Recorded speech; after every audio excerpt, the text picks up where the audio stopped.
Elena was assigned to care for a child no one was supposed to love. The North Wing's secret was not hidden treasure, but the Vampire King's own heir, an infant prince born with a flaw so shameful, the court had locked him away to die in silence. What Elena didn't know, the king had begun to watch her every move. And what he would see would destroy everything he believed about weakness, humanity, and his own cold heart. Welcome, my beautiful friends.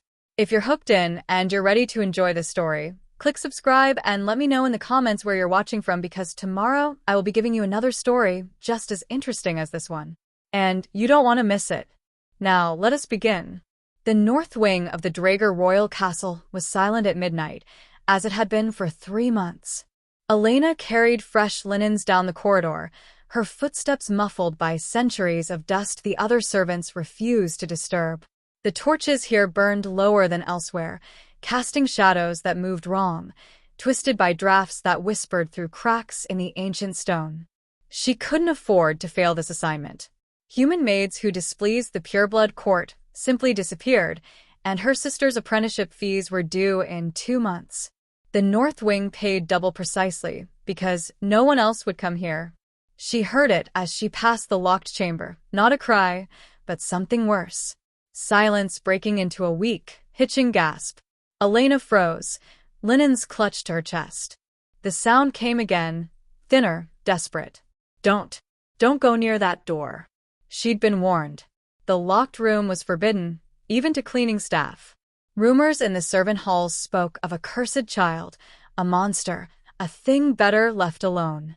The court's last maid who entered without permission was found in the courtyard with her throat torn open. The gasp turned into a choked whimper. Elena's hands shook as she pulled the forbidden key from beneath her apron. She'd stolen it from the head servant's ring weeks ago, knowing this moment would come. The lock clicked too loud in the silence. The door opened into a room colder than the hallway, darker, smelling of disuse and ash. She swept her candle across the space. Please let it be empty. Please let the rumors be lies. A cradle sat in the center, draped in heavy black cloth. Elena pulled the fabric back and her breath caught. A baby, no more than 4 months old, lay shivering against bare wood. His skin was too pale, almost translucent in the candlelight. His eyes reflected the flame with an unnatural reddish gleam, and one leg lay twisted slightly, thinner than the other, trembling with effort. Tiny fangs showed as he gasped for air. The room was freezing, as though someone believed he should be kept in shadow and cold, as befits his cursed nature. Leave. Lock the door. Pretend you never heard. But Elena couldn't move, because beneath the vampiric features, beneath the court's label of shameful flaw, there was one unbearable truth. This was an infant, alone, struggling to breathe, and no one was coming to help him. She reached into the cradle. His skin was ice cold, colder than any living thing should be. Elena lifted him carefully, wrapped him in her wool shawl, the one her mother had embroidered, her only possession of value, and whispered, "Shh, little one. I've got you." His trembling slowed. Those red eyes focused on her face. And for the first time in 3 months, Prince Kael stopped crying. King Lucian Draeger had ruled the Shadow Domains for 3 centuries, and he had learned that the smallest inconsistencies preceded the greatest betrayals. So when he detected warmth emanating from the North Wing on a cold October night, every instinct honed by countless court conspiracies went razor-sharp. He stood motionless in the throne room's darkness, ancient senses extending through the castle like invisible threads. The North Wing should have been frozen, silent, dead. He'd ordered it so. The physicians had insisted his heir required isolation, cold, and darkness to survive his shameful condition. No fires, no light, no unnecessary contact. Yet something had changed. Lucian moved through the corridors with inhuman speed, his footfalls making no sound on the stone. He'd spent 3 months avoiding that wing entirely, unable to face the evidence of his failure, a son born weak, crippled, wrong. The pureblood council whispered that it was a curse, divine punishment for some unnamed sin. High Counselor Varen had already suggested, with calculated delicacy, that the line might be better served if the infant simply didn't survive his first year. But now, as Lucian approached the forbidden corridor, he heard it. Faint, barely perceptible even to his supernatural hearing. Humming. A human melody, soft and rhythmic, coming from behind the locked door of his son's chamber. Ice flooded his veins, and it had nothing to do with temperature. Someone had entered the sealed room. Someone had access to his heir. His mind catalogued possibilities with the efficiency of a predator, theft of royal artifacts stored in the North Wing, poisoning his son to destabilize the throne, gathering evidence of Kael's weakness to fuel a coup. The court was a nest of vipers. He'd watched kingdoms fall because monarchs grew complacent, trusted too easily, failed to see treason blooming in their own halls. Lucian pressed himself into the shadows near a stone column, rendering himself nearly invisible. The door opened. A human maid emerged, her dark hair falling from a simple braid, her uniform marking her as low-ranking household staff. He recognized her vaguely. Elena something, one of the expendable humans who cleaned and served and existed beneath the notice of vampire nobility. She carried linens, but her expression was strange. Not furtive or guilty. Almost peaceful.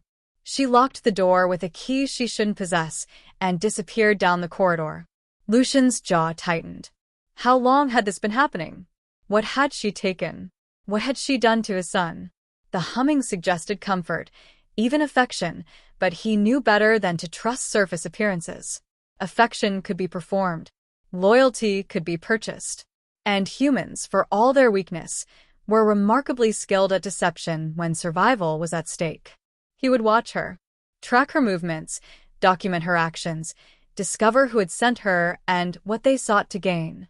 He would use every advantage his immortal nature provided, his speed, his stealth, his ability to remain motionless for hours in absolute silence. King Lucian Draeger had protected his throne from countless enemies. He would not fail to protect his heir from this one, no matter how innocent she appeared. The hunt had begun. Lucian positioned himself in the alcove across from the North Wing's locked chamber at midnight, concealed by shadow and absolute stillness. He'd waited 3 hours without moving, without breathing, a patience only the immortal possessed. When Elena's footsteps finally echoed down the corridor, he felt a predator's satisfaction. Now he would witness her treason. She unlocked the door with her stolen key and slipped inside. Lucian moved like smoke, crossing the hallway in silence, positioning himself where a gap in the door's ancient frame allowed him to observe undetected. What he saw first was the candle she lit, warm and golden, flooding the room with light his physicians had expressly forbidden. Evidence. But then she moved to the window, and Lucian's certainty wavered. Elena drew back the heavy curtains he'd ordered sealed. Moonlight spilled across the floor, soft and silver.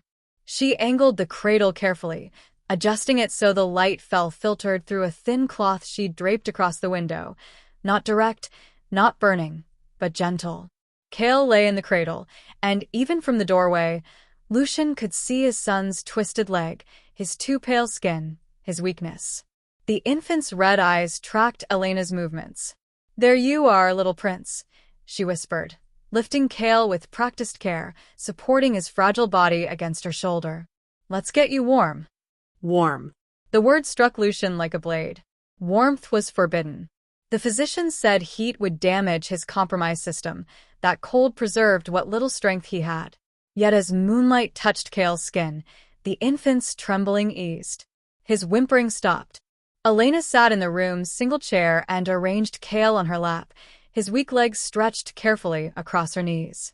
She began to massage the thin limb with gentle, circular motions, her human hands impossibly tender against vampire flesh. "You're getting stronger," she murmured. "I can feel it. Your muscle is responding. Don't listen to what they say about you. You're not broken, sweetheart. You're just different." Lucian's breath caught. No one spoke to his son. The servants who brought blood had orders to enter, deliver, and leave in silence. Kael was an obligation, a shame, a burden to be managed until what? Until he died? Until the council convinced Lucian to set him aside? That's it, Elena encouraged, moving to Kale's arms now, gently extending and flexing them. You're so brave. Such a strong boy. Kale made a sound. Not a cry, but something softer. His small hand wrapped around Elena's finger. Lucian had never seen his son grasp anything before. The physicians said he lacked the strength. One day you'll hold a sword, Elena whispered, and impossibly, she smiled. One day you'll be magnificent. Lucian stood frozen in the shadows, his 3 centuries of certainty cracking like ice beneath spring sun. This was not treason. This was not theft or conspiracy or political maneuvering. This was something he had no name for, something he'd forgotten could exist in his cold, ancient world. This was love. Lucian returned the next night, and the next, telling himself he was gathering evidence, documenting the extent of her unauthorized actions. He was not drawn by the strange warmth that had begun to spread through his chest when he watched her care for Kale.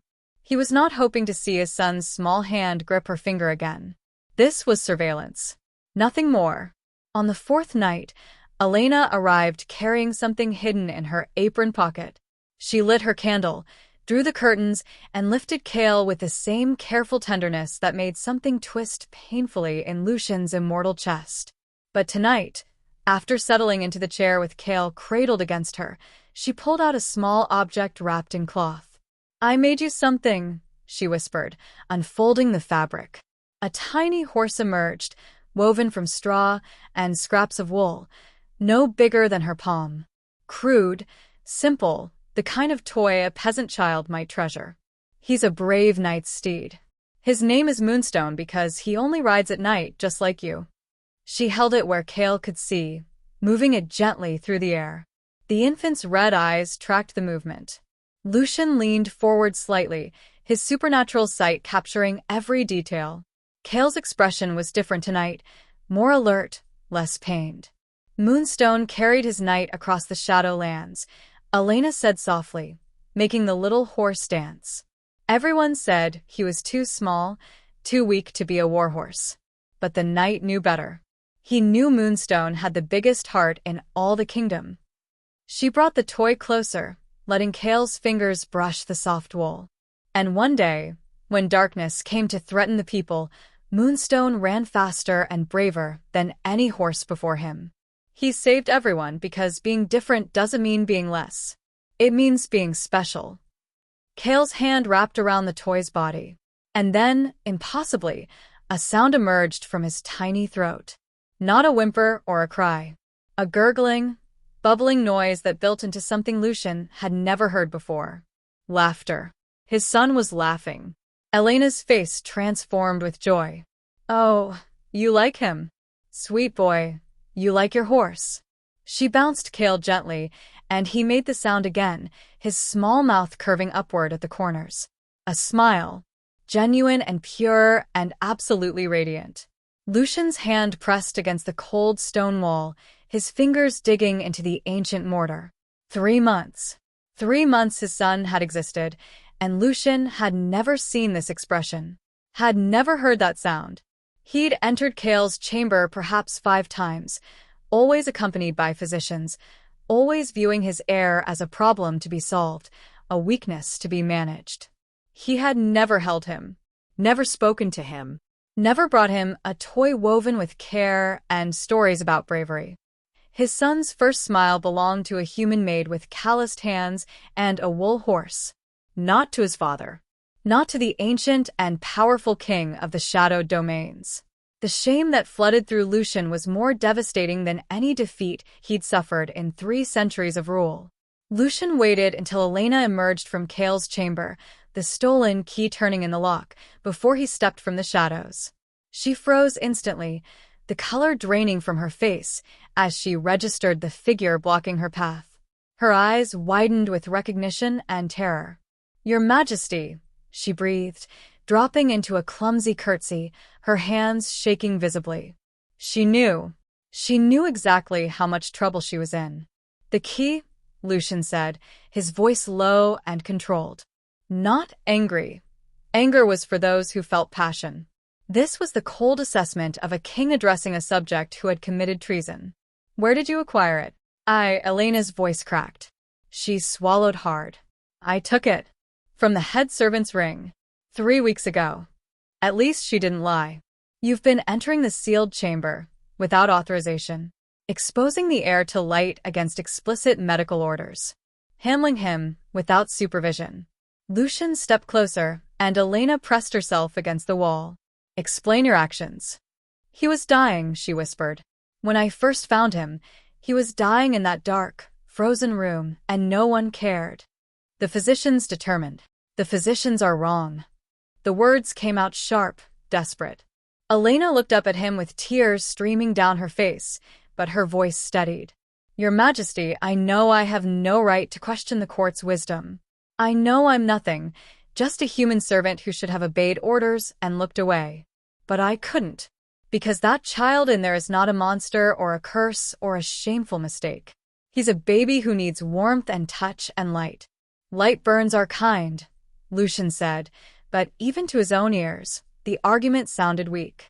Filtered moonlight doesn't burn him, it comforts him. The cold doesn't preserve him, it causes him pain. And isolation doesn't protect him, it's killing his spirit. Elena's hands clenched into fists at her sides. He needs light, not just blood. He needs to be held and spoken to and loved, not locked away like something to be ashamed of.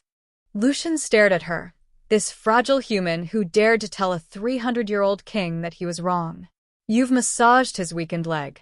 Yes. You've exercised his arms. Yes.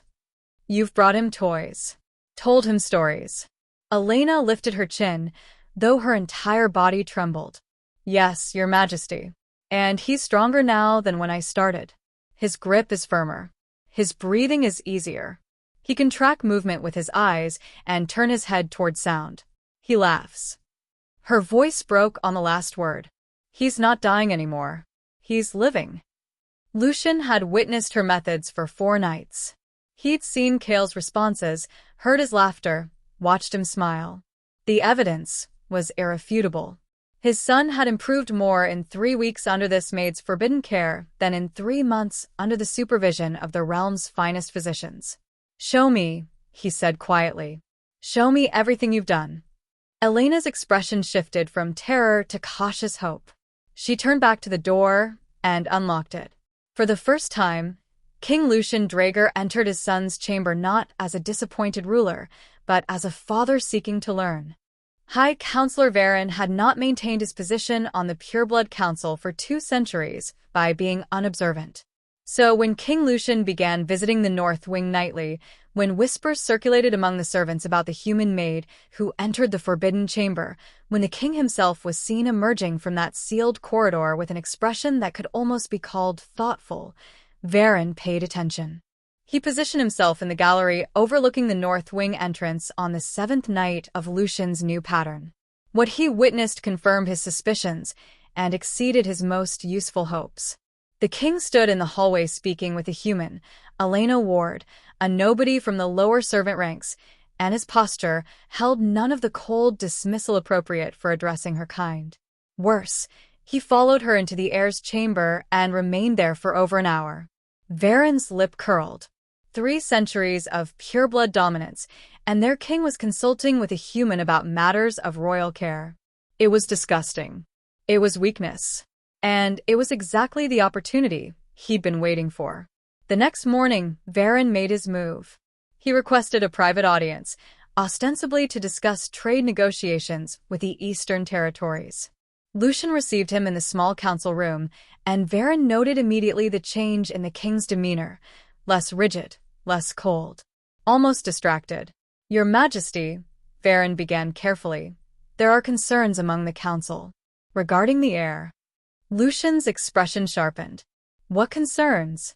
His condition has not improved under the physician's care. Some council members believe it may be time to consider alternative arrangements for the succession. Varen let the implication hang. For the good of the realm, you understand. A strong, pure bloodline is essential to maintaining order.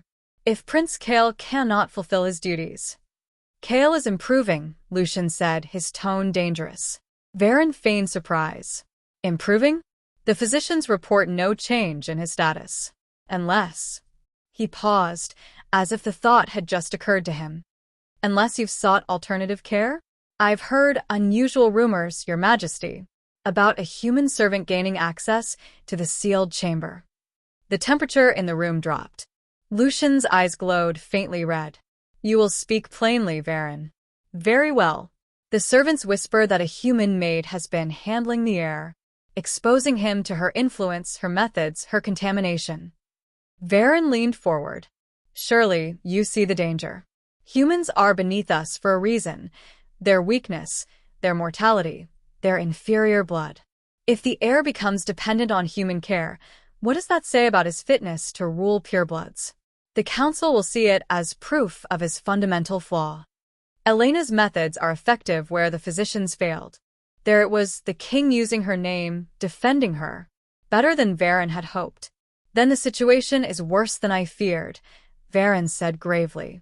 Your Majesty, I must formally request a council examination of the heir. The pureblood line's integrity is at stake.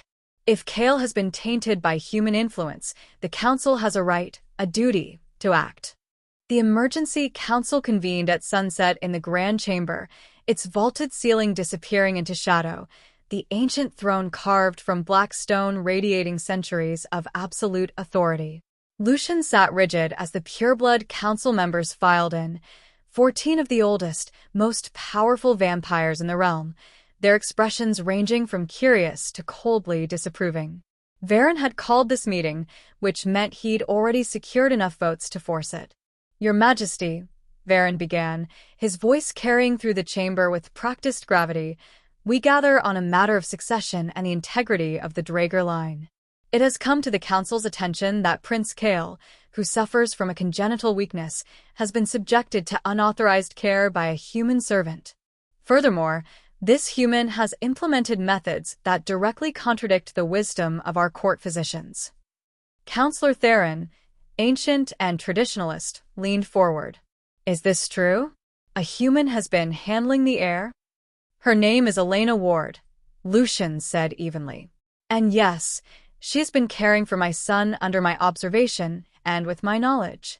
A ripple of shock moved through the chamber. Several council members exchanged meaningful glances. With respect, Your Majesty, Varen continued, this is precisely the problem. The heir was already compromised, born with physical defects that suggest fundamental weakness in the bloodline.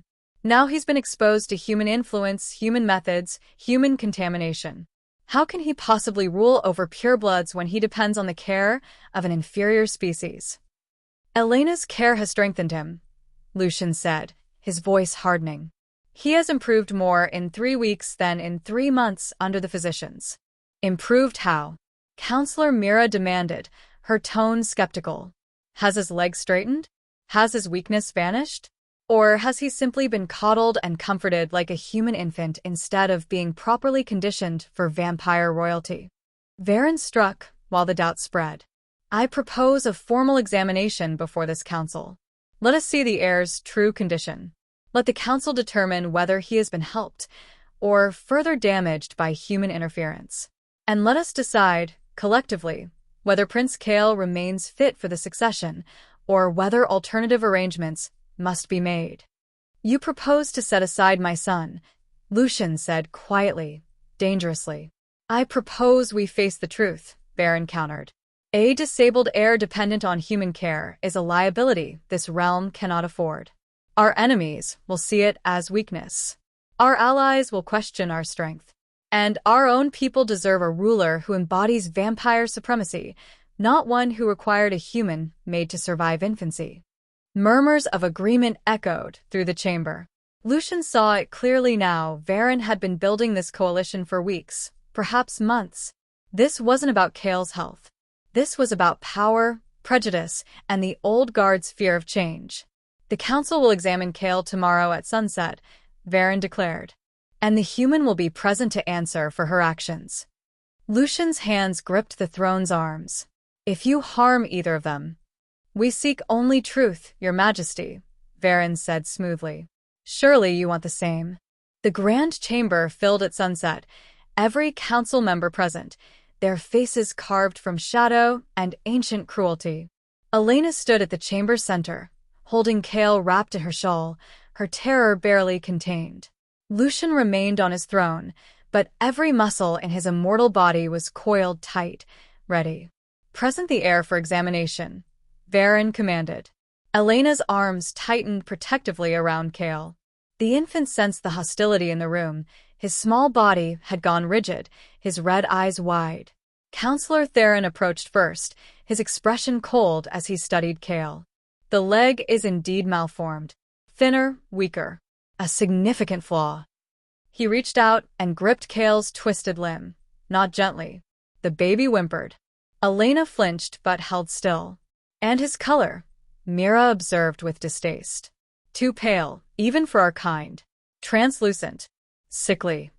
"He's 4 months old," Elena said, her voice shaking but defiant.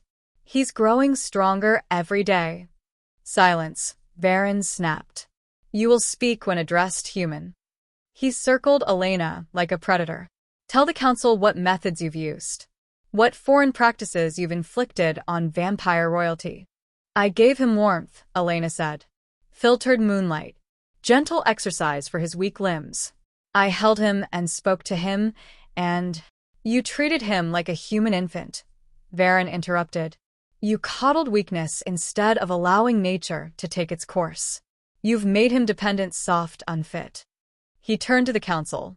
"This is contamination. The heir has been ruined by human sentimentality." "He's not ruined," Elena's voice cracked. "He's loved."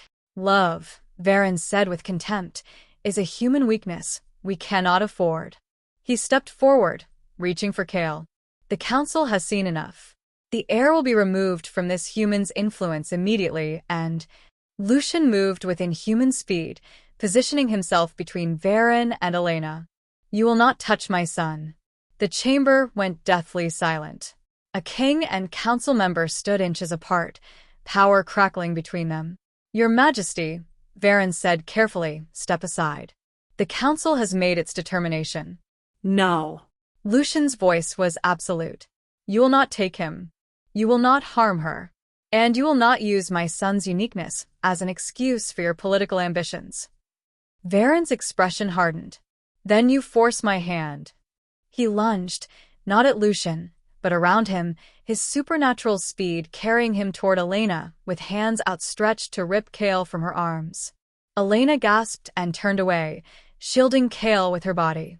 The baby's frightened cry filled the chamber, and then everything changed. Light erupted from Kale's small form. Not cold vampire power, but something entirely different, warm, golden, pulsing like a heartbeat. The energy spread outward in a gentle wave that struck Varen mid-lunge and stopped him completely. Not with violence or pain, but with absolute, immovable force. The counselor froze, suspended, unable to advance or retreat. The warm light filled the chamber, and for the first time in centuries, the throne room glowed with something other than shadow. Kale's red eyes blazed, focused on the threat to Elena, his tiny hand raised. "Not weak. Not disabled. Different." The council stared in shock. Lucian's breath caught, and Elena held the glowing infant closer, whispering, "That's my brave boy." The warm light faded slowly, releasing Varen from its hold. He stumbled backward, his ancient face twisted with shock and something that looked like fear. The council members stood frozen, staring at the infant who had just demonstrated power none of them had ever witnessed, power that didn't destroy, but protected. Lucian stepped forward, his voice ringing through the chamber with absolute authority. "You asked for an examination. You have seen the truth. My son is not weak. He is not flawed. He possesses abilities we do not understand because we have never bothered to look beyond our own rigid definitions of strength." He turned to face the full council, his 3 centuries of rule crystallizing into this single moment. "I have been a fool. I allowed prejudice and shame to blind me to my own son's needs. I locked him away in darkness when he needed light. I believed cold preservation was strength when warmth was healing. I trusted ancient doctrine over evidence. His eyes found Elena, still holding Kale protectively. This human maid showed more wisdom and courage than any of us. She saw a child where we saw a liability. She gave love where we prescribed isolation. Your Majesty, Theron said carefully, surely you don't intend. I intend to name Elena Ward as Prince Kale's permanent guardian, with full authority over his care and education. Lucian's declaration echoed off the vaulted ceiling. She will be granted royal protection, a position on the Household Council, and the resources necessary to ensure my son's continued development. Varen's face contorted with rage. This is madness. A human cannot. You are dismissed from this council, Varen. Lucian's words fell like an executioner's blade. Your service is ended. You will leave the castle by dawn. You cannot, the pureblood laws, tradition demands. I am the law, Lucian said quietly, dangerously. And tradition that prioritizes pride over the well-being of children is tradition that deserves to die. Silence filled the chamber. Several counselors looked uncertain, but none moved to oppose their king. The display of Kale's power had shaken them too deeply. Lucian descended from the throne and approached Elena. She looked up at him with tear-filled eyes, still trembling, still holding his son. May I? He asked softly. Elena nodded and carefully transferred Kale into his father's arms. The infant's weight was so slight, his body still fragile despite the improvement. Lucian held him properly for the first time, supporting his weak leg, cradling him close. Kale's red eyes studied his father's face with infant curiosity. Then, slowly, deliberately, Kale's small hand reached up and grasped Lucian's finger. The king felt something crack open inside his chest, 3 centuries of ice melting in an instant. Hello, my son, he whispered. Forgive me. Kale made a soft sound, almost like a coo, and his tiny fingers tightened their grip. Through the chamber's high windows, moonlight streamed in, but it was different now, warmer somehow, as if the castle itself was responding to the shift in its ruler's heart. The shadows that had haunted these halls for centuries seemed lighter, less oppressive. The cold rain was over. Something new had begun. Thank you for watching this story to the end. If you enjoyed this story, you will surely love the next one. It's as intriguing as you can ever imagine.